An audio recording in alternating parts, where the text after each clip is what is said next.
Donc on a choisi au niveau de la CUMA d'acheter un tracteur avec les séquençages bout de champ et l'autoguidage, principalement pour un confort de travail et une économie aussi du travail par rapport à la perte de temps et les facilités d'application.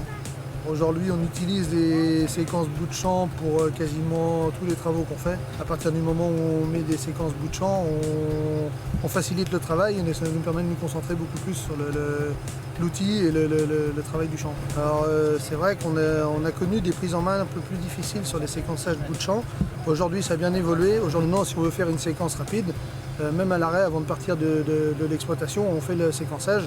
Il est enregistré, on n'est pas obligé de le faire en même temps et c'est d'une simplicité. Donc moi j'ai déjà quelques séquences enregistrées. Pour en créer une nouvelle, on fait gestion de séquence, une nouvelle séquence. On arrive donc sur la programmation manuelle de la séquence, qui peut se faire à l'arrêt. On choisit d'ajouter les étapes qu'on souhaite, il suffit de cliquer une impulsion. Les séquences sont modifiables à n'importe quel moment, même pendant le chantier. Il suffit de revenir sur notre programme, sur notre séquence, de choisir si on veut décaler, inverser, avancer une étape, reculer une étape. Il suffit de changer la distance à laquelle on veut que ça ait lieu.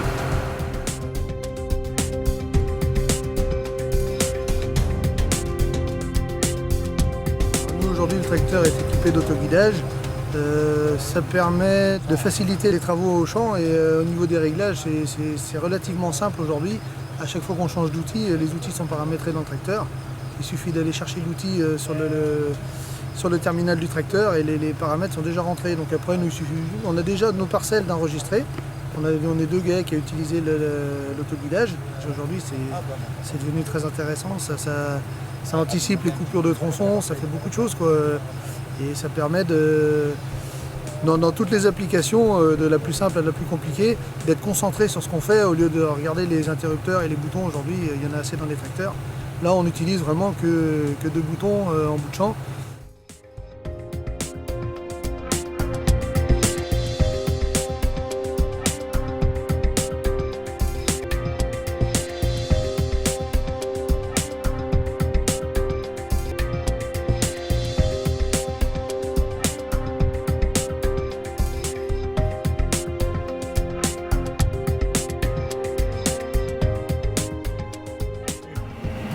Application, le guidage, mes parcelles. Je vais chercher une parcelle.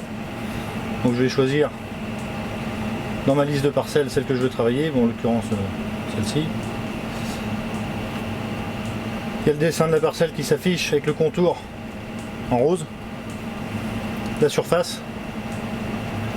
Et puis derrière je peux lui rentrer des bordures intérieures. Donc c'est des pointillés jaunes, je choisis à quelle distance je veux déclencher ma séquence pour que ça corresponde à mes bouts de champ. Et puis maintenant quand je retourne au travail, donc on voit bien mon travail en bleu, la ligne de contour de champ en rose. Donc ma bordure interne qui me permet de déclencher ma limite de semis à 15 mètres.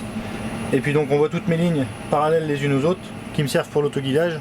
Le tracteur lui a attrapé la ligne à suivre.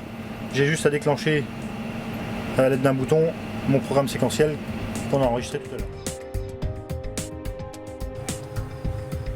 Aujourd'hui, le tracteur est équipé d'autoguidage et ça nous permet de travailler toujours à plein outil, quoi. Il n'y a pas de perte de temps, on ne recroise pas et beaucoup moins de manœuvres dans les bouts. On arrive à faire des travaux beaucoup plus facilement.